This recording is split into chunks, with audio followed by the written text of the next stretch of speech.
already have it on.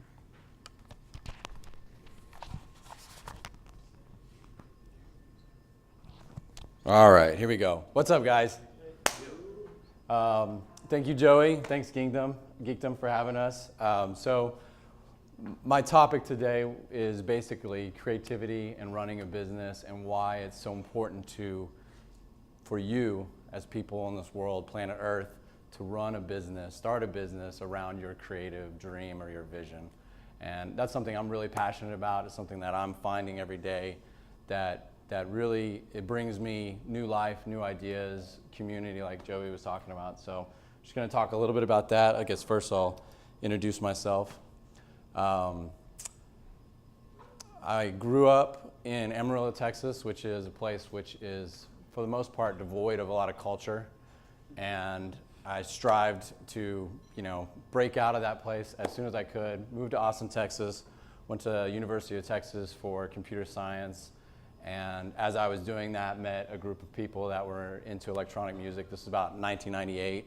And through that, I became a DJ, started VJing, promoting parties, started a music equipment rental business, started helping with event production, putting on some of the raves that Jason was talking about, and then also developing myself at UT for technology, doing web programming, and blogging. And then through my life, I've done multitudes of things, photography, and all the other things listed there.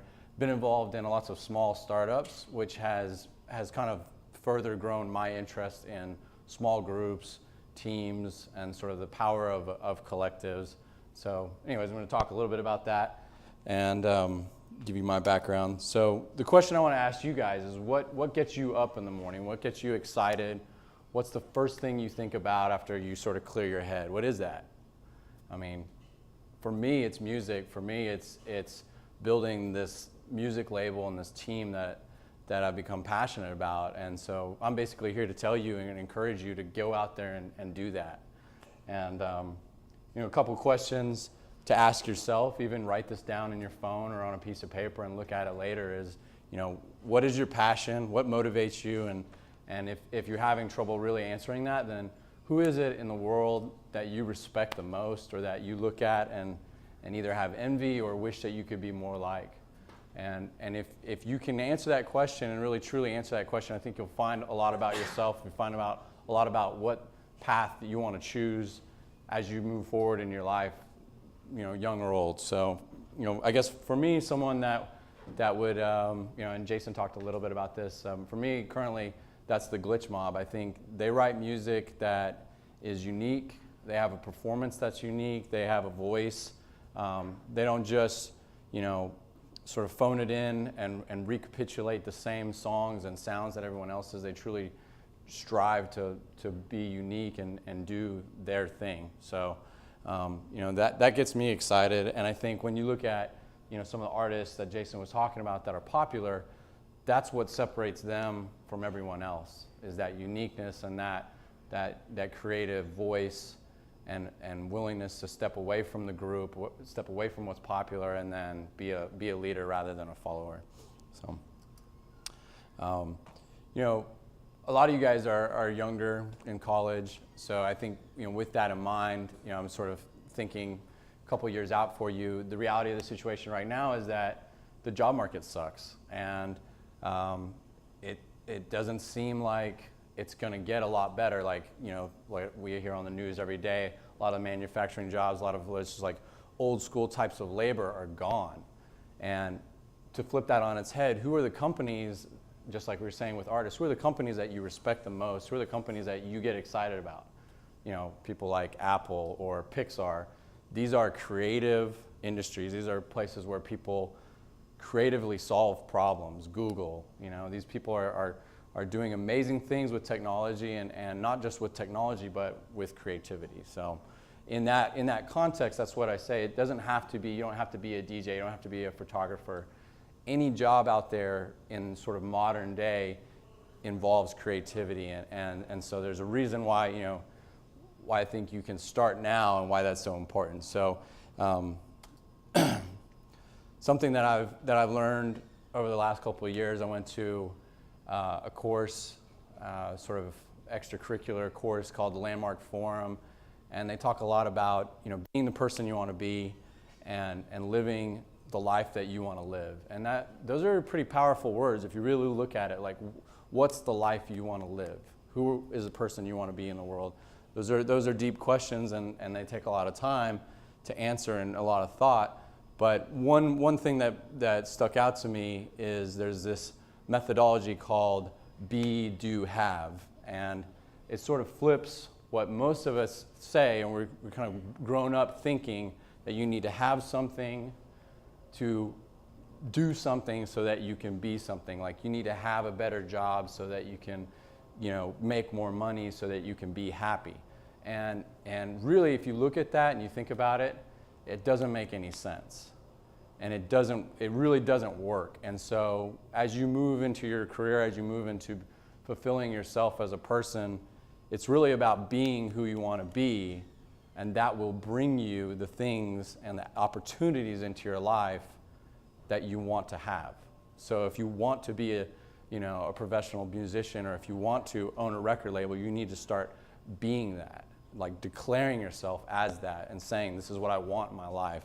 So to, you know, kind of give you some framework around that, one of the ways of doing that is to truly set your intentions and say, this is what I want to do with my life. I don't know if that's easy enough to read or not. I guess I'll read it for you. It says, get clear about something you want and write it down. Share your intention with someone in a way that you will supportively hold you accountable to taking action. Do something today to demonstrate your commitment to your intention. And I think that one's really important. Like, if you want to own a business, then there's all these little steps you need to take to doing that. If you want to be a musician, there's all these little steps you need to do that. Maybe you don't know how to sing. Well, what's the step to do that? Look up a teacher online and book an appointment for a singing lesson. Even if it's only one, that might be the step you need. So acknowledge that you did what you said you would, and then takes the next step. So again, that builds on like anything, these amazing goals, like, oh, I want to win a Grammy one day. Well, that's a pretty intense goal just to say that, but work backwards from it. What are these, first few things that you can do to set you on your path? And the last, it says, by setting an intention, you make it clear to yourself and others just what you plan to do. Set an intention to redefine what it means to be serious about your dreams. So I think what's important with that is, like, you have these huge goals, you have these ideas of what you want to be, and I know every one of us in this room does, because that's what it means to be alive, and we are blessed to live in a country where we can even think like that. Like, a lot of people in this world are worried about getting clean water or not getting shot, or what's the government gonna take away from them today. So we have this beautiful opportunity to live in this amazing country, and I think it's sort of the onus on us to take the most advantage of it. So we're talking about creativity, we're talking about honing a craft. There's a guy, Malcolm Gladwell, who writes some pretty amazing books, if you guys ever get a chance to read them. One is Blink, and the other is Tipping Point. And in the Tipping Point, Malcolm Gladwell talks about this idea of the 10,000 hour rule. And this applies to pretty much anything you want to do in your life. If you want to be an amazing web programmer, if you want to play hockey or basketball, it pretty much takes about 10,000 hours of practice before you can truly become good or master something. And so that's a lot of time. If you want to break that down, how many hours you have in a day, how many hours in a month, in a year, minus sleeping, minus eating, that's it gets kind of daunting. And he gives all these examples of people like the Beatles, for instance. They when they were first starting off, they were in the UK, and they decided they for a couple summers they went to Paris and went to some other Germany, and they played these horrible bars, but they were playing every night. And because they were playing every night and they were practicing, they really solidified as a group, got their crafts down, and they got their instruments down, and then when the opportunity came, they were ready. So that's something that's really important is you have to put in that hard work. You have to put in that time on whatever you want to do. And again, I'm a little existential, I'm a little preachy right now, but time is the only currency we have in life. Like, it's not money. If you ask somebody, hey, I want $5, really what you're asking for is like the amount of time that they took to earn that $5. So when you think about anything, think about the amount of time that it's going to take you to do that and weigh that, because it's really the only thing you have in life. So, you know, what are you going to do? How are you going to spend this limited resource that you have? So another way to say that is, well, I hear a lot of people say, like, someday I'm going to do this. Someday I'm going to take guitar lessons. I'm here to tell you there is no someday. You can look in every calendar there ever is, and it's not there. So, you know, if you think like that, really it's like today. What do you want to do with today? What do you want to do with your time today? So with that said, you know, what I've done and what I think is really possible is to take what you love, take your passion, and allow it to make money for you. And that it doesn't have to be, your passion doesn't have to be separate from your day job. And that's something that I think will bring a lot into this world and a lot into your life. So one of the ways that I've done that is to spot opportunities, look at ways where struggles that I'm running into or things that I see people in that creative field kind of bumping up against, to like not having, you know, for instance, in the early rave days, I kept seeing people that didn't have enough turntables. So I scrapped as much money as I could together, and I bought extra set of turntables, and I turned that into a business where when I was in college making, you know, $300-400 extra a month was a huge deal for me, and slowly grew that business into buying more speakers, buying amplifiers, buying rental gear, to the point where, you know, I was the guy that people would call when they wanted to put on a small party, and then making $300, $400, or $500 a night on the weekends, and then going to the parties for free. I mean, that's a pretty good position to be in versus the guy that sits in line. Like, I'm, you know, learning, meeting the artists I wanted to meet, and shaking the hands of these guys and getting to see them backstage,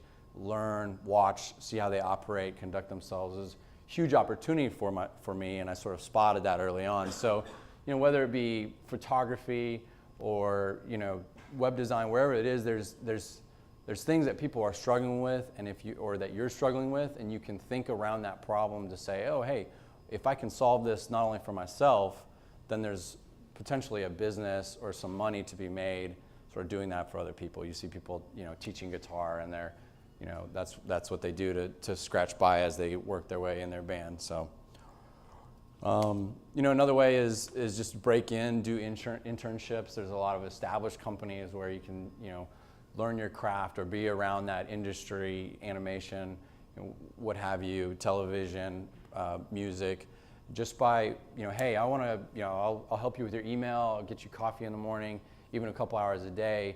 You're going to establish a relationship, you're going to make a network, you're going to get introduced to people that you wouldn't have if you hadn't made that, you know, that first leap. And that's really all I'm saying, is take that first step into what it is you want towards what you're asking for, and really declare your intentions and go from there. So on the other side, we're really living in a do-it-yourself culture that says if you want something done right, you have to do it yourself.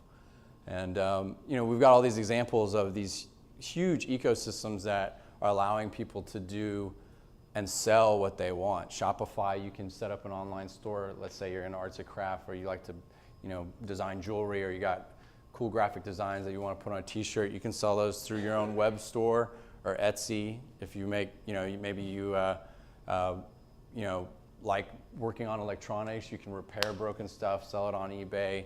Bandcamp, you make your own music, you sell it there, and it's a great first start. You know, things like blogging, there's nothing to hold you back from starting that today, just planting that seed and seeing if it will grow, and see if it's something that you are into. And if you are, just taking the initiative there, you'll learn something. And with that knowledge, you know, it may help you in another place. You know, for instance, like if you're into digital media, if you can learn Photoshop, then you can probably do After Effects, or you can probably do Premiere. A lot of these programs work the same. So just futzing around with one thing will give you opportunity, or even give you that edge next time when someone's like, hey, do you know any video editing? Not really, but, you know, I know Photoshop, so let me take a crack at it. That's, you know, that's kind of of thought there. You know, there's Kickstarter. People are doing all sorts of amazing stuff there, if you guys haven't seen that. YouTube. I mean, there's people that have launched acting careers, directing careers, music careers, just by putting up videos. I mean, I don't know the stats on it, but it is truly outstanding. Let's say you take photography, or you do graphic design, iStock photos. You can sell your stuff there. So yeah, a real world example. I'll just talk a little bit more about what we've been doing as a creative collective and how that applies to everything that I talked about, and how it truly is a business, and how I think that right now there's more opportunity than ever, because a lot of the playing fields, like Jason said, because of the internet, things have really been leveled. So especially in the creative industry. So out of the Landmark Forum, I took a class called Self-Expression Leadership Program, and that is something that challenges you to create a project that's bigger than yourself, that involves the community, and with that, they teach a lot of different mechanisms and ideas, and one of those was called enrollment and registration. And with that, you have to say, like, basically enrollment is saying, me asking you to be a part of something, and the key to that is that there's something in it for you. Like, really, we're all self-motivated, we're all selfish, and that's sort of human nature, understood, nothing wrong with it. So when you go to ask somebody for something, look at it from their point of view and get that they need to benefit too. And with that, you know, say like everybody wins type situation, asking them to be a part of something or help you with something, making sure that there's something in it for them. So as I said about this project, I really truly learned these lessons each and every way. As I would ask people, hey, I'm going to start this record label, I really had to think about why would they want to be a part of that? Other than just that it sounds cool, like what role would they fill? And more and more what I found is that, you know, that there's all these incredibly talented people, all of us with knowledge and actually something to say and contribute. And I saw that the true power of the community would really help each and every one of us. For instance, if I needed to have a logo done for the brand, for, you know, some artwork, you know, I was going to need a graphic design. And rather than just saying like, hey, person, I need you to do some artwork for me, it was like, hey, do you want to be a part of this amazing music release that's going to be downloaded by thousands of people, seen by thousands of people? And then that really was a reason for that person to put their heart and soul into it and actually bring something better than just themselves to the table. So, you know, where we're at today is we have 40 plus people, coming up on 50 people in Texas, California, New York, Australia, UK, and in Austin, you know, we're kind of based in Austin. That's sort of the DJ, VJ collective, and you know, Jason and I have been working together for, you know, about a year and a half, and we've had the opportunity to do some really amazing shows, and it's really, again, it's all through what I just talked about, of like seeing opportunity, knowing that there's people out there that you know, they want to see and experience some of this stuff like projection mapping and VJing, and that we know enough of it, even though by no means are we experts, that we will give it a shot. And you know, for instance, we got hired for South by Southwest to do the opening interactive party, and you know, $10,000 check to do this show, which, you know, for sort of a venture of just a bunch of guys that said, hey, we want to do some projection mapping. You know, it's pretty exciting. So what else?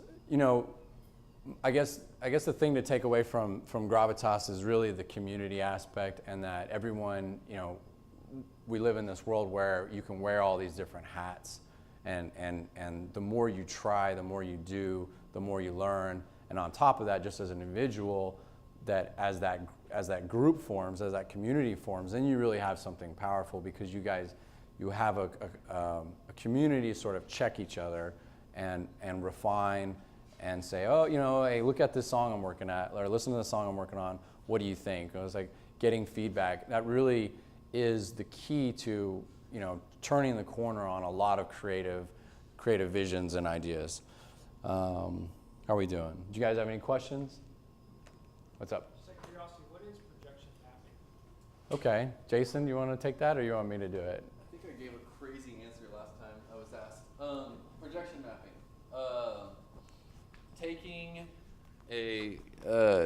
You're taking a projector, much like this one, and shining that light on different objects or different surfaces. So obviously we've got a nice screen here that works well for that. You could put maybe something like a cube or something like that, and you would actually do a screen on each facet of that cube.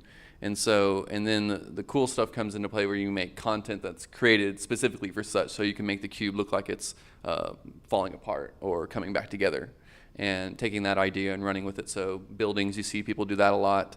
And of course live shows, electronic live shows is what you're seeing it with. Yeah, I guess on top of that would be you have the geometry of any shape, like what Jason's saying. You have a screen here and it's a square, and we're all very used to that. We watch TV 20 hours out of the day. But what's getting interesting is that people are building structures, or taking real world objects, and then they're mapping structures and understanding the lines and the geometry of it, and then creating custom-made video content to play with that. So you can make, like Jason said, you can have a video and you're basically projecting what the building looks like during the day on top of the building. So when you're looking at it, it just looks like the building, but all of a sudden you bulge out, or you make the building look like it collapses. This is all obviously very dark, and so when the light goes away, you don't see the building anymore. And there's just that's just the tip of the iceberg. Like this is technology you're gonna see this in movies. You're gonna see this in people are gonna be using it to make and do some really amazing things, probably for commercial use, like medical stuff. It's amazing because you're able to sort of create a reality out of nothing. And I think one thing you're going to see with projection mapping that hasn't really started happening, or it's probably just started happening with the people that did Skrillex's tour, and they're doing Dat6 tour. They're a company out of California called V Squared Labs, and they're really at the top of the game in my opinion. And when you see their work, you know their work. And what I'm saying is that you're going to start to see artists and teams that will be like that across the country or across the world, where you're going to be like, they'll have a certain motif or style that you'll know it when you see it, which is, that's when an art matures. Right now, projection mapping is really in its infancy. People are still just learning the fundamentals, and the technologies are just getting there. So yeah, I'll talk a little bit about the record label side of things. That's something that I work with. If you ask anybody, if you say it's probably really hard to make money selling music online, and that's definitely not a lie, but it's way more possible to do that than it used to be selling music at all. Like, you can sell $100 worth of music online. It may not pay your bill. If it's something you really love, that's $100 that you didn't have, where 20 years ago you didn't really get that. So it's something.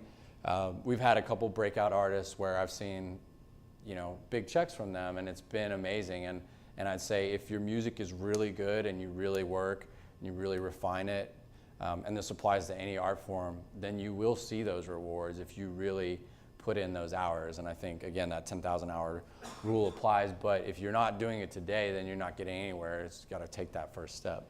So I got one quote, and then I'll take a couple more questions.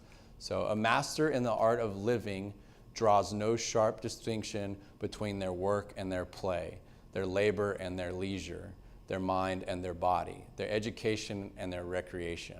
They hardly know which is which. They simply pursue their vision of excellence through whatever they are doing, and leave others to determine whether they are working or playing. To themselves, they always appear to be doing both. So what that means to me is, like, live your passion, love your passion, so that when you're awake, you're doing it. And sometimes you're going to make money doing it, and sometimes you're not. Sometimes you're going to have huge opportunities and land a big gig at South by Southwest. Other times you're not. And Jason and I are both there to preach for that. So, I hope that makes sense. I hope I've made that point clear. So, any other questions? No? So, on some of the biggest shows that you've put on, how does that usually culminate? Like, networking and Like, being out there. Like an example of like one that was really successful and then one where it's like you got strung out, it fell apart. Because those are both. That's kind of like the wrong Sure. spectrum. Well, I would say to looking for those opportunities and them coming about is definitely about being out there, being networking, social networking, having that doesn't always come easy for people, but just going out and meeting people, like stuff like this is amazing. And you guys really take that opportunity to meet each and every one of the people here, because you never know who's going to do what, and just having that network and building that community is really how it comes about. So. Well, that example of the South by show, like we put in 4 weeks of planning and figuring out what projectors to use, going up to the building, taking pictures, measuring stuff, creating custom content in After Effects. I think we worked for like 3 weeks almost every night creating content for that. And South by came and it rained out, and we had made custom content for this brick wall with windows, and the windows flew every which way, and the wall, peeled back like a page. And we were not, because we made it for that wall, there's no way we could take that like somewhere else and make it do what it was supposed to do. But Jason, and this is really another lesson, is just be professional and get the job done, and come with that attitude that like no matter what, you're gonna do the best you can. And we did. We set up inside and we mapped what we could, and Jason did a phenomenal job with it. And the owners of this company that hired us came in and they thought it was badass. They were none the wiser. They were like, wow, this looks great. There's lasers, there's lights, there's great video, and thumbs up. So, like I would say that even though that we got rained out, that went really well. What do you mean by strung out? Just like we had. Like that's a success and a failure. I can see. Absolutely. I mean, well, it wasn't a failure. It was a letdown, but. A failure in terms of like. Yeah. You thought like for yourselves. Like, Sure. Oh, we were all very disappointed for sure. Yeah. No, that's all. Like. Cool. Questions? I'll ask them something. I know, like, What's up in the back? I was gonna say, like, as far as management of your artists are concerned, like, how have you, like, first off, how did you come across like the artist? Like, how did you pitch, like, hey, record label, I'm starting one? Yeah, that's a good question. So, again, being out there, I was on a forum. I really like, I like dubstep, but I was really kind of on the, like, sort of bored with the aggressiveness of it, and glitch music, like people like the Glitch Mob came about, and so there was a forum just of people that just like glitch music, and I was on there, and as a DJ, I was finding music that I was liking to play, and then kind of recording mixes or live shows that I had done, going back and showing people that, hey, I had played their tunes. So this kid reached out to me and said, oh, hey, you played one of my songs. And turns out, that he was incredibly talented. I was like, where can I go buy more of your music? He's like, man, I don't sell my music. And so he sent me a directory of like 90 unfinished songs and was like, what do you think of all this? And I was like, man, you got a lot of great stuff here. And that was the same time I was in this class. So I would say even on top of that, though, that gave me faith that I could do it, and that I knew enough artists was just SoundCloud, and that having worked in the industry for enough years, I know that even if, I've opened up for Skrillex, I've opened up for Deadmau5, I've met those guys and hung out with them, and I know that they were in my shoes or they were in your shoes, wanting to do something amazing, and so they can relate to that. And so even if someone you think is way up here, again, if you have something to offer them, if you have something that you can do for them, usually people are going to say yes. So coming with that in mind, I wanted to share actually on this last slide something that I'm involved in. So the label just now is putting out this release. I work with an artist, Symbionic, and the release is called Neurovation, and it's 17 songs by some of the best bass music producers in the world, Glitch Mob, Craddy, Grammatic, who's on Pretty Lights' label. So that's an example of what you're saying. These guys are big names, and this label that we have is not some big thing. I mean, it's coming up, but we straight up reached out to these people and said, hey, we want to do something really big. We want to do something that shows the world and the scene that we're a community and that we actually care about what we're doing. And so the purpose of this compilation is raise money for a charity. It's called Charity Water. They build clean water facilities in emerging, and rural countries and cities. And I got involved in that charity and was like, wow, I donated $30, and 3 months later, they fulfilled this project, and they sent me a picture of the water well that my money had gone to. And it was such an incredible experience to actually give to a charity and actually know where that money went. So our goal is to raise $5,000, and that'll build a single well. And then it's like, again, without that reaching out and trying to sort of build something for myself or build something for the team, that idea would have just incubated. And it was really just taking those first initial steps that got us started. And once the ball started rolling, I couldn't even keep up. And that's where you need a team. That's where you need a group of people that are all kind of pointed in some direction, like-minded, so they can take that ball and run with it too. Do you think that's more of a reflection of the scene, like your scene, for example, like you coming up? Because I'm starting a record label. Sure. And Awesome. approaching artists saying like, hey, I'll help you with production. I've been playing metal for a guy who knows how long, and I know people who've been playing metal for not just how long. And we have a studio that we can come record in. Let me hook you up, and then everyone's just like, and then. Absolutely, yeah, man. I mean, that's something you're going to see in anything, in any walk of life, any creative, is how serious are people, and that's why I think you do want to try to seek out people that show their commitment. And I am getting approached by artists now, and having to evaluate them where it's like, okay, you need to get your social media, you need to get a website, you need to get some sort of logo or something in line before you can, you got to do X, Y, and Z before you can release music on a record label. So I think you just gotta like evaluate the person for who they are. If their passion supersedes where they are, then at the end of the day, I mean, I think that's the game changer. So, one more. What's the software that you use for projection app? Jason's really the man. I mean, he's doing Resolume, which is for the VJing and the content part of it, and then we're using Mad Mapper to do the mapping, and then we have a couple other people in the group that are experimenting with other things like Touch Designer is what they use on the Amon Tobin tour. So, but yeah, it's kind of still the wild, wild west. People are still, all those softwares are coming to fruition. Thanks, guys.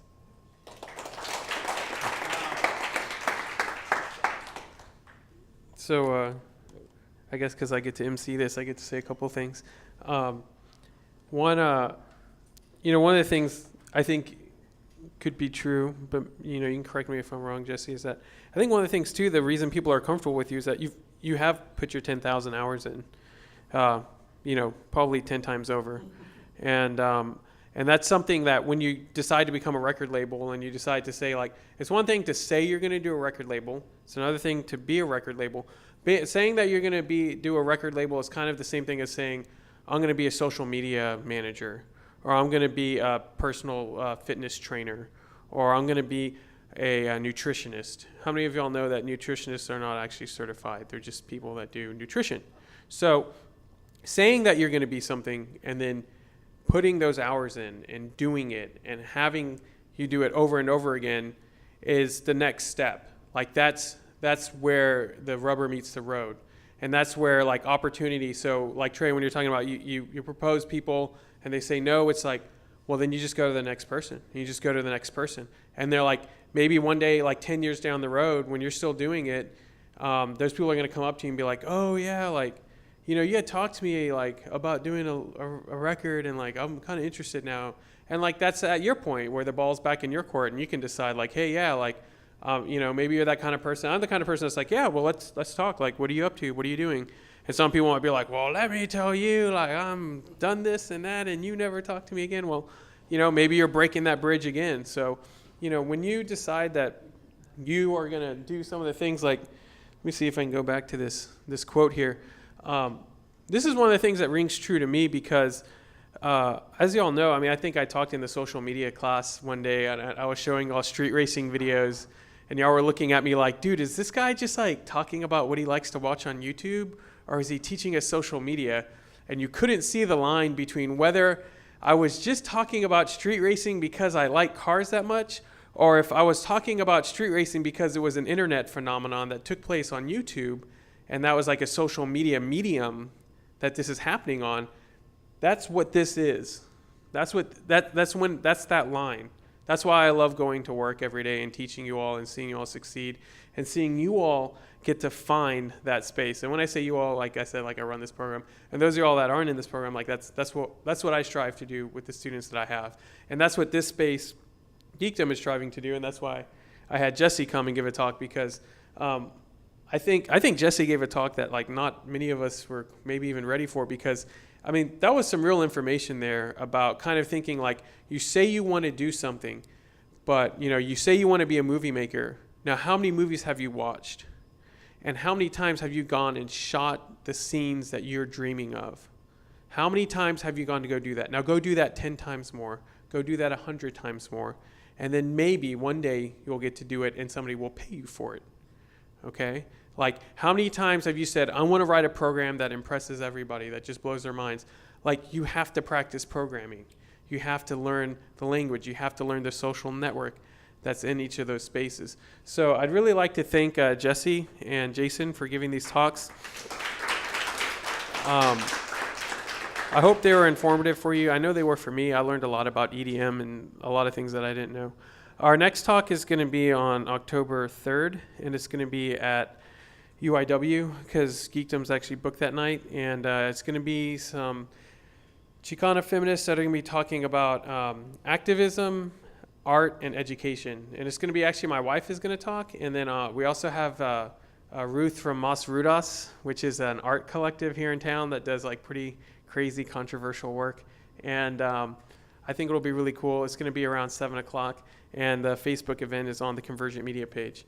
And then for those of y'all that don't know, Convergent Media is throwing an official party, and it's going to be pretty epic. I'm going to have Christian just come up and say something about it real quick, because he's the one that's putting it together. So. Hi, I'm Christian. I wasn't ready to talk at all. So Convergent Media, we kind of like needed to have an event or something, like, I don't know. Last semester was like a coming out party, like, hey, we're here, UIW. So we had this thing called Electro Sounds. It was pretty small, kind of just to get together, playing some music, Well, this year, I recently got signed to a label called Hive Mind, and they want to help us with this. So we've already done the flyer. We have a promotional video, doing a whole social media campaign, bigger venue. Everything's different. We're going to hope some of y'all asked about projection mapping. We're going to have some projection mapping there. Much bigger scale. And this is all to promote Convergent Media and the University of Incarnate Word and the community, just to kind of have fun. Because I get all giddy when they come over, because they believe in community, and that's something I'm really big on. And a lot of people here in San Antonio don't understand what the hell I'm talking about. And they're like, why? Like, I just believe in being communal, and that's how you become successful. Sitting by yourself in the corner thinking you're better than everybody, that's not going to get you anywhere. And I've learned that firsthand. And I've become, I work at Apple, and I just had an interview from Rackspace, and people are like, oh man, like, that's just because of you. And I'm like, absolutely not. That's because of the people around me, and they really put me in that position. And so that's why we're having Electrosound. It's kind of a place where everyone can just come together and celebrate that community aspect that I feel is severely lacking here in San Antonio. So yeah, that's going to be November 8th. It's open to the public. There will be drinks. It's from 10 to 2 a.m. and 9 to 2 a.m. Sorry, and it should be pretty interesting to see how it goes down. Other than that, thank you all very much for coming. We're going to be around here for questions and stuff for the next 20-30 minutes. And I'd also like to thank John back there. He was showing some Raspberry Pi action. If you don't know what a Raspberry Pi is, it's this little computer that's about this big. Like, literally, it's as big as this thing right here. It costs $35. I bought it online. And you buy a little USB power supply, which is like basically a phone charger for your Android. And and it does all this really cool stuff. So we're also messing with that. Christian said something about projection mapping. I talked to Hank. Hank already hooked me up with 2 projectors. We're getting all the software. Like, it's going to happen. So if y'all are interested in learning about projection mapping, get with Christian, get with the other Convergent Media students that are doing some testing.